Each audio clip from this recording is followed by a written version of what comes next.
pertahanan awam tu sendiri. Okey, sebenarnya pertahanan awam ni di peringkat daerah, negeri ataupun peringkat negara pun dia berfungsi sebagai sekretariat. Sekretariat pengurusan bencana. Ya, sekretariat pengurusan bencana.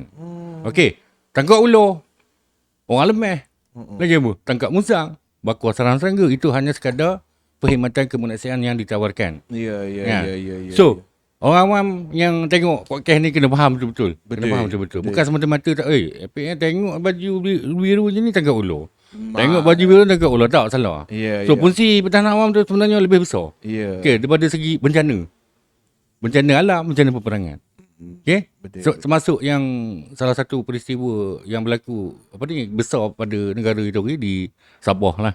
Okay, fungsi pertahanan awam sendiri semasa bencana peperangan berlaku.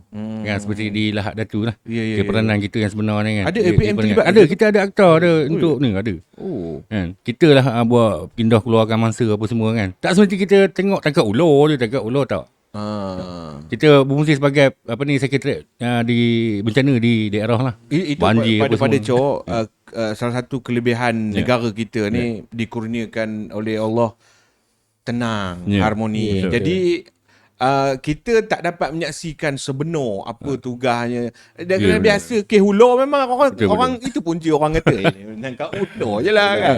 Dia sebenarnya ular tu sekadar perkhidmatan kemanusiaan yang ditawarkan lah. Sebab ular ni boleh menimbulkan panik, bahaya, malah melibatkan nyawa lah kan. Kan, so seksyen dia peruntukkan untuk APM menyelamatkan harta benda dan nyawa. So melibatkan ular ni orang panik.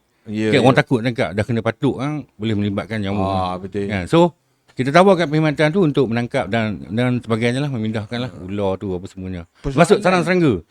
Sarang serangga betul. Terbuat. Sarang serangga malah boleh melibatkan melibatkan nyawa tu sendiri. Ya.